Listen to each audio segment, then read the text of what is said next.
The Lord told me today to be wise enough to know when the season was changing. To be wise enough to know when the season had changed. And I knew at that moment as I stared off into the distant in the Tarjay that I was going to have to come home and tell it to you guys. I knew it would be something today because as I was preparing to go and about my errands on my day off and just enjoy the day, I stepped on something and I started hearing "We wish you a Merry Christmas," and I totally forgot about this card. But underneath my bed is a little box of cards friends have sent me, pictures that kids and students have drawn me, poems that friends have written me, or things churches have gifted me over the years. It's just all these. I have so many boxes of stuff like this, and I keep them under my bed or in my closet. But that one had somehow missed the box. And I stepped on it, which I assume means that I squished the snow globe that was so beautifully there. But it has a little button. It sends snow spinning everywhere. And it plays "We wish you a Merry Christmas and a Happy New Year." And today when I was walking through town, I noticed they still had spring stuff out, all the strawberries and all the pretty little butterflies, all those things. And for summer, they had out the bikinis and the swim trunks. And for fall, they had out pumpkin candles and sweater weather stuff. And I remember thinking that all the seasons were there, and as I come back home and threw my bags down on the floor full of toilet paper and everything I need for my house this week, I forget all about this card. I step on it again, and it's "We wish you a Merry Christmas and a Happy New Year." Well, what does that mean? Seasons change, and sometimes the assignment changes. And I want to remind you of Peter. So Peter is the only disciple in the Bible that we really hear continuing to practice the career that he had before the Lord came along. Most people were just like, "Here's the Lord and I'm gone." Peter did the same thing.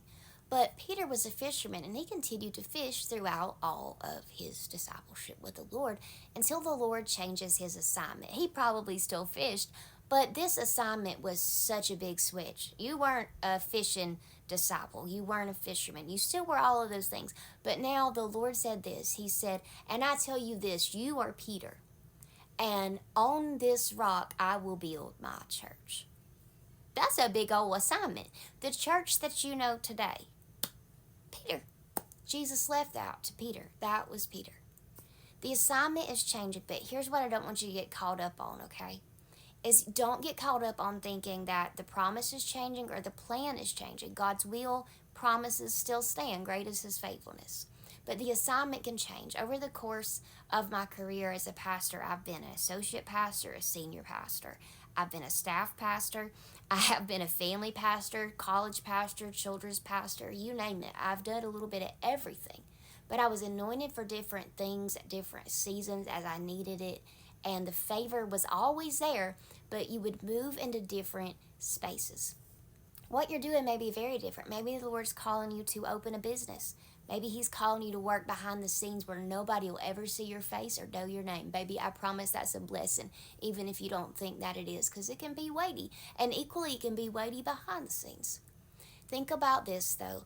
Jesus changed the world with only 12 people. Don't ever get caught up on numerics. Don't ever get caught up on if it will be a success and worrying about that. You got to do what the Lord called you to do, whether you think it's going to be great or whether you think it'll be tiny. Because tiny things can be great, and they could be greater than big, great things. The Lord changed the world with only 12 people. I can't even hardly change like a 1/1,000,000th of that, having 300,000 people watching my face every day. Imagine what the Lord did if he had this thing in front of him. But the Lord changed the world in ways we never could with only 12 people. And you may not know how to do it, but God knows how to do it, and that's all that you need to know. Because what? Seek ye first the kingdom of heaven, and all these things will be what? Added unto you.